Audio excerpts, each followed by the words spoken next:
David R. here. Today I'm going to talk to you about this book, Arrested, What to Do When Your Loved One's in Jail by Wes Denham.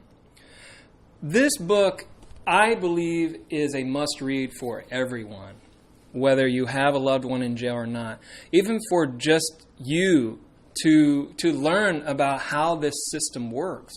It's quite complicated, and there are a lot of sharks out there, so you want to be aware of them. And by reading books like these, you will be fully aware. And sure, you're going to learn things as you go, but knowledge is power. So anyway, you are lying in bed. It's midnight. You get the call. Hey, I'm in jail. Get me out. What do? Do you get up, grab your money, run to the jail, bail them out? No, you don't want to do that. You don't want to act too hastily.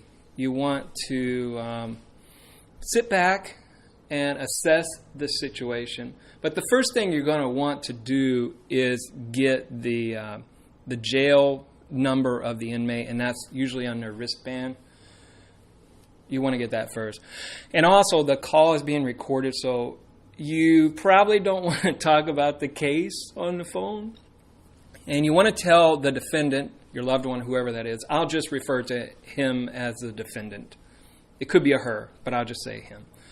And you want to tell the defendant that they should not discuss the case with any cops, prosecutors, or anybody else except their attorney. Definitely do not talk to inmates, because an inmate will rat you out so that they could get a better deal.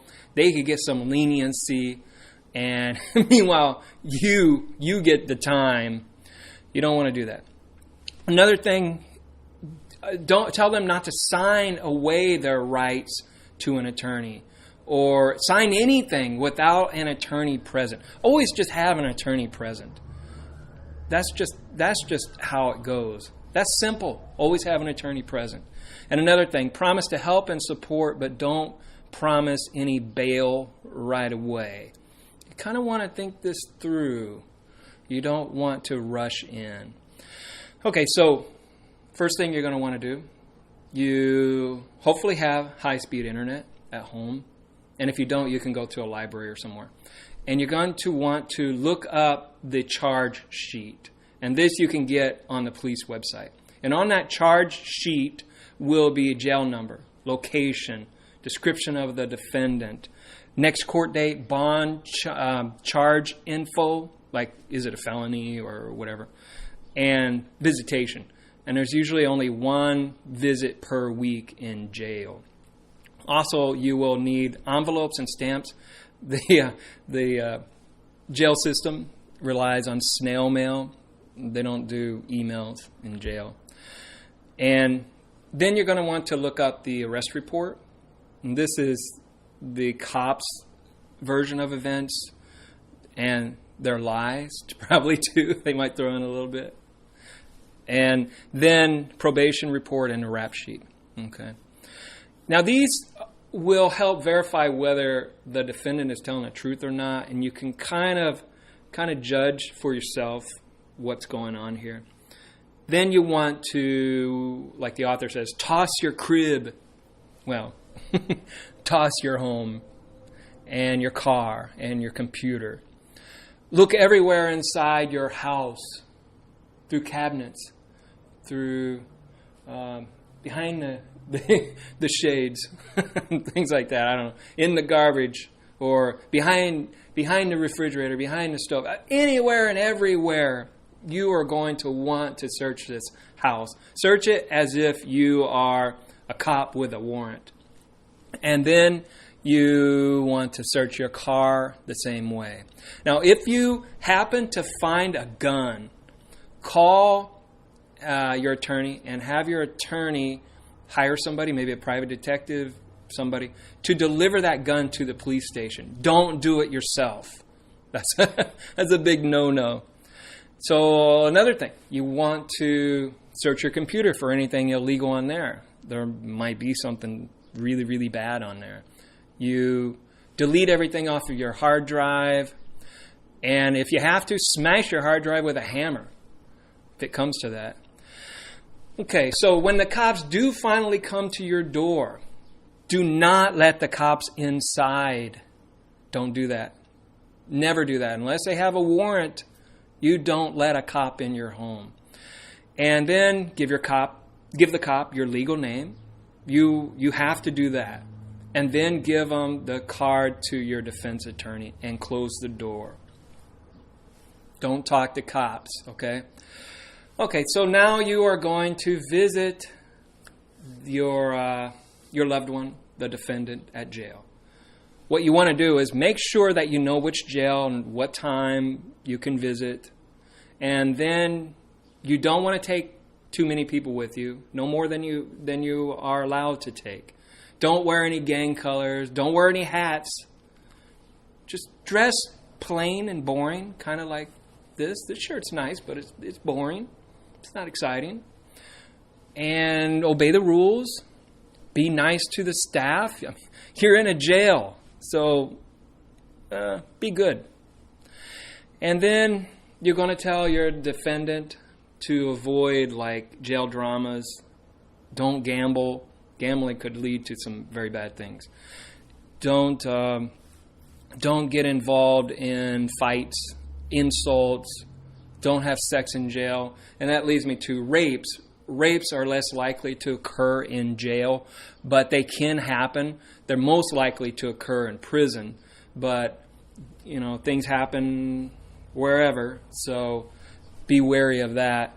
And if you're in a situation, your defendant's in a situation where they are threatened with rape and maybe it could possibly occur, tell the defendant to offer the other inmate a hand job, or tell them that you have a disease called chancroid, and tell them that this disease requires that you get shots every month or every week just to keep that person off your back. Don't tell them you have AIDS, it doesn't work anymore. They're not afraid of that. And people in jail, the types of people who are in jail, they are drunks. They are the clueless offenders. Some of them are really bad criminals who are waiting to go back to prison. There are drug addicts, and those drug addicts are going to go through withdrawal. There are the potheads. There are just a variety of people in jails. Okay, back to your defendant. Do you want to spend time and money defending this person? Will this person, when they get out of jail, obey the laws? Will they become a moral, upstanding citizen? Will they go back to school and get their education? Will they go to the military? Military is good for a lot of guys. It gets their head straight. And the military can handle these types of people. What do you do? Or is this person somebody who keeps on breaking the law?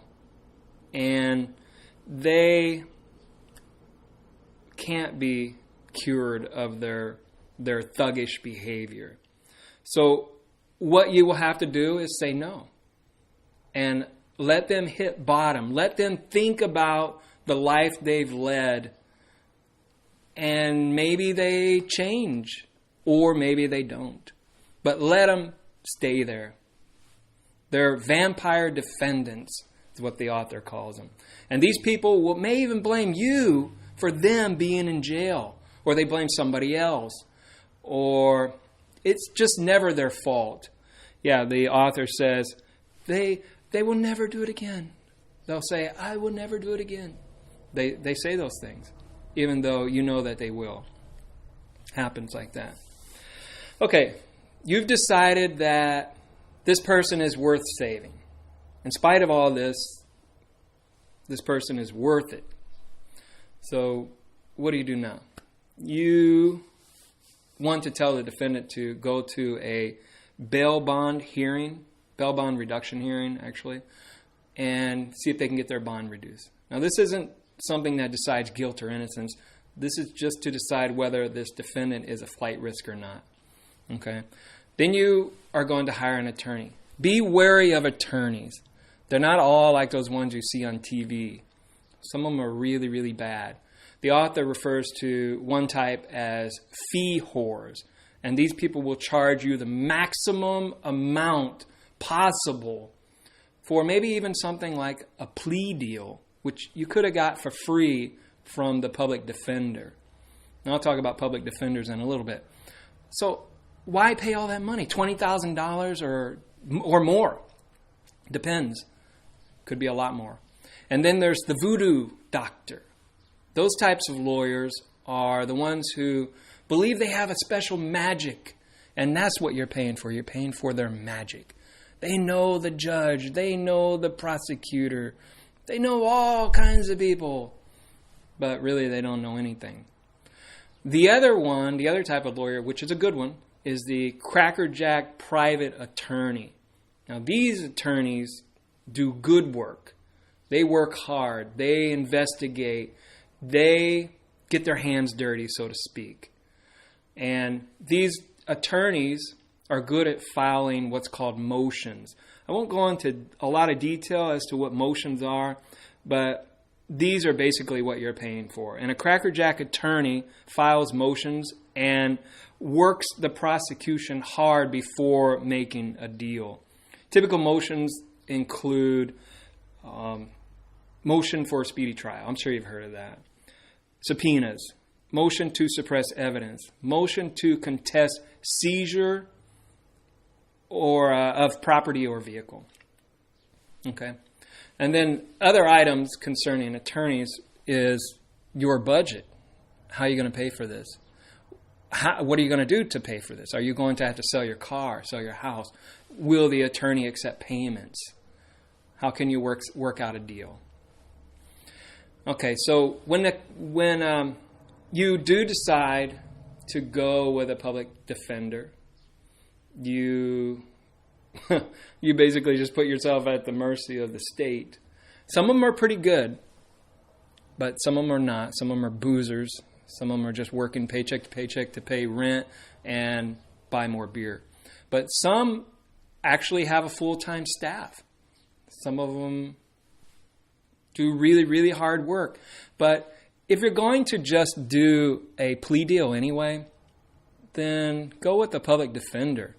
Why pay for a private attorney when you can just get the same deal with a public defender? And also, the incarceration rate is roughly the same between the two, the private and the public defender. So, okay, so now let's say your defendant has done their time. Now they've got parole or they've got probation. Now this is like technically not freedom. It's like outdoor jail, because you don't really have the freedom to go anywhere you want to go. You are geographically limited. You wear a GPS monitor. You're monitored all the time. Your home can be searched anytime. Your house, your car, your computer, everything about you can be searched. You could be tested for drugs. There's so many things that a probation officer can do to you.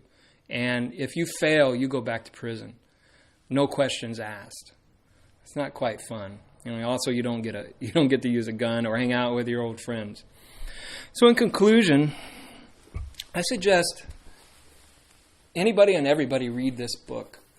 There's a lot of things I couldn't cover because a video is limited. But this book, you could probably get it off of eBay for super cheap. I think that's where I got it. It's a lifesaver. I think knowledge is power, so the more you know, the less you don't know. This book and this one you will want as well. If you could read this one first and avoid going to jail altogether, that would be great. You wouldn't need this one. But I still suggest reading both, because both of them have valuable information in them that will teach you how the system works. And I sometimes wonder, there's people out there who are working 2 jobs or more, and they don't have the time to read things like this. They're at the mercy of the system. They don't really know what to look for. An attorney comes up and offers them, whatever, and they may go for it, pay him $20,000 to do very little work. They just don't have the time, or even maybe they don't read very well or understand information very well. There's a variety of factors, but people get conned all the time by the criminal justice system. Try not to be one of those people.